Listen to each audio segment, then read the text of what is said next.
எல்லோருக்கும் நமஸ்காரம். Welcome to Girija's kitchen.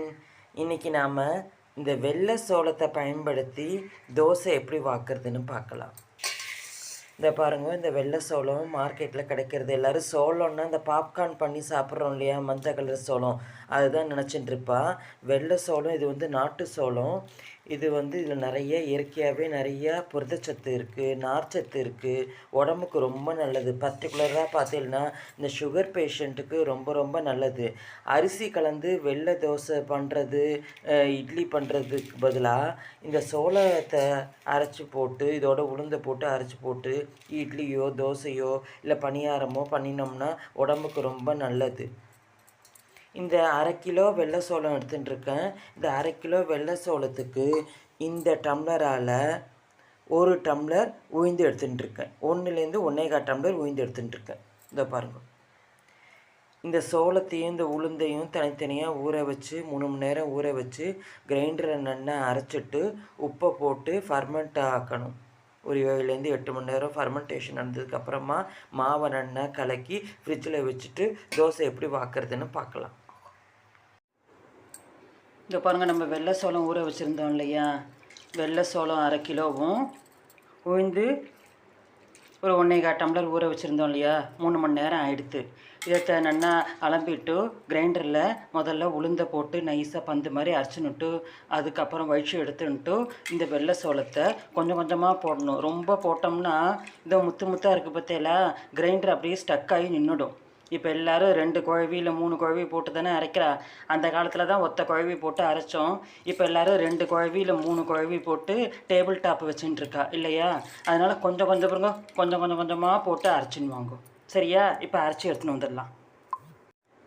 இங்கே பாருங்க, சோளம் தனியாகவும் உளுந்து தனியாகவும் தனித்தனியாக அரைச்சி ரெண்டுத்தையும் ஒன்றா கலந்து இதுக்கு தேவையான உப்பு போட்டு கரைச்சி ஒரு அகலமான பாத்திரத்தில் வச்சாச்சு. இதை ஒரு தட்டு போட்டு மூடி ஒரு 7லேருந்து 8 மணி நேரம் ஃபர்மெண்டேஷன் ஆகும். மாவு நல்லா புளித்த பிறகு அதுக்கப்புறம் பார்க்கலாம். மாவை அரைச்சி வச்சுருந்தோம் இல்லையா, மாவு நல்லா புளிச்செடுத்து இப்போ நல்லா கிண்டிட்டு ஒரு 1/2 டம்ளர் ஜலம் விட்டுருக்கேன். ஏன்னா ரொம்ப கெட்டியமாக இருந்ததுங்கிறதுனால கொஞ்சம் 1/2 டம்ளர் ஜலம் விட்டுருக்கேன். இதை பாருங்கள், தோசையும் ஒன்று வாத்துருக்கேன், கல்லில் ஒன்று ஊற்றிருக்கேன். இதை பாருங்கள், இங்கே தோசையும் வாத்துருக்கேன். எவ்வளோ மெலிசாக சாஃப்டாக இருக்குது பாருங்க. இதை யாருமே சோள தோசைனே சொல்ல முடியாது. நார்மலாக அரிசி உளுந்து போட்டு அரைச்சா எப்படி இருக்குமோ அதே மாதிரியே தான் இருக்கும். ஆனால் இது உடம்புக்கு ரொம்ப நல்லது. சுகர் பேஷண்ட்டு இந்த மாதிரி அரிசி உளுந்து சம்மந்தப்பட்ட இட்லி தோசையை தவிர்த்துட்டு இந்த மாதிரி சோளம் சிறுதானியம் அந்த மாதிரி உள்ள இட்லி தோசையை சாப்பிட்டா உடம்புக்கு ரொம்ப நல்லது. சுகரும் ஏறாமல் இருக்கும். இப்போ ஜென்ரலாக இந்த தோசைக்கு எது தொட்டுக்கலான்னா எண்ணெயில் அப்படி தொட்டுக்கலாம். சில பேர் தயிர் ஊற்றிப்பா. அப்படி இல்லைன்னா நீங்கள் என்ன தொட்டுக்கலான்னா நான் தக்காளி தொக்கை அரைச்சி வச்சுட்டுருக்கேன். இதை பாருங்கள், இந்த தோசைக்கு தக்காளி தொக்கை அரைச்சி வச்சுட்டுருக்கேன். தக்காளி தொக்கை பற்றி நான் ஆல்ரெடி வீடியோ போட்டிருக்கேன். தக்காளியை நல்லா திருத்தினுட்டு இதுக்கு தேவையான காரப்பொடி, வெந்தய மஞ்சள் பொடி எடுத்துக்கணும்.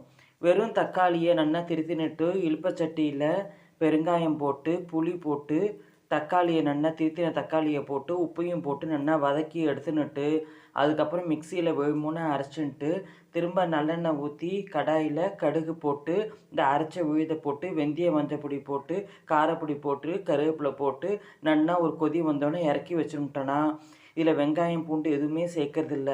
1 வாரம் வேணாலும் தாராளமாக ஃப்ரிட்ஜில் வச்சுக்கலாம். இது சாதத்தில் போட்டு பெஞ்சு சாப்பிட்லாம். இட்லி தோசைக்கு தொட்டுக்கலாம், சப்பாத்திக்கு தொட்டுக்கலாம், பூரிக்கு தொட்டுக்கலாம், எல்லாத்துக்குமே நல்லாயிருக்கும்.